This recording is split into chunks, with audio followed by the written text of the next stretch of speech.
All right, guys, Christopher Howard here. So we talk about shallowing in the golf swing quite a bit. Now, is it really an important thing? A lot of instructors are saying it doesn't really matter that much, but the act of shallowing to me is incredibly important because it allows the body to work efficiently through impact.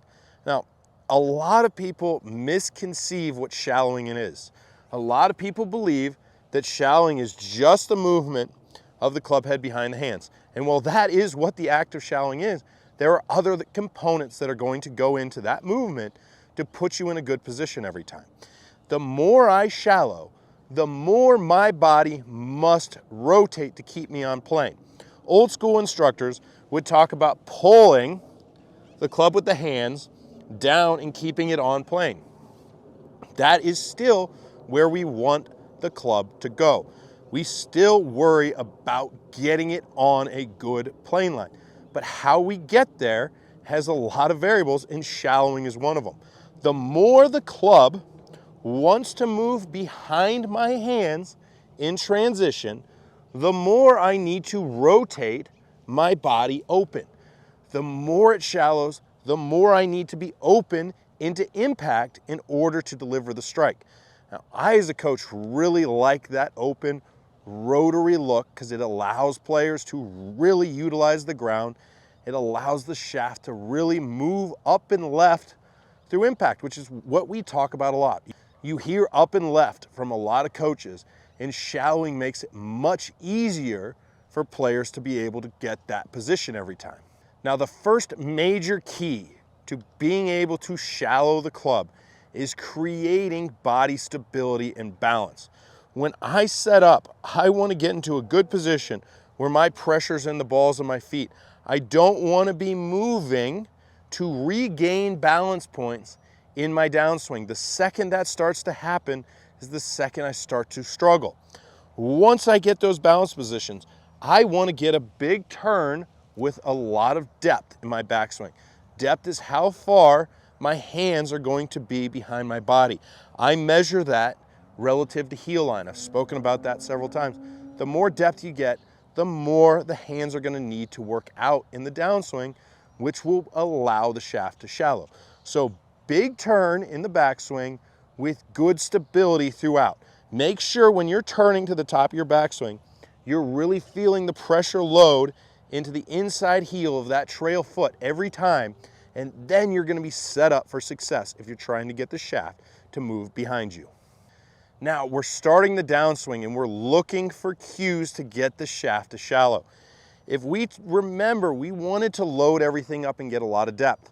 The more depth I have, the more my hands need to work out to get to the golf ball. The more of an outward force I put on the handle, the more the shaft is going to want to tip behind me. Okay? When that's happening, we also have to look at what's occurring with our lead arm. I get a lot of lead arm rotation. The back of my forearm is pointing more up towards the sky in the downswing than it did at the top of my backswing. That's going to get the shaft tipping away in the downswing every time. When that is occurring, I want to get in here and feel like my trail elbow is moving in and underneath my lead elbow. If you can combine all those movements, that is going to get the shaft falling behind the player quite a bit in the downswing and put you into a really good shallow position every time in your downswing and allow the body to start ripping open with a lot of rotation.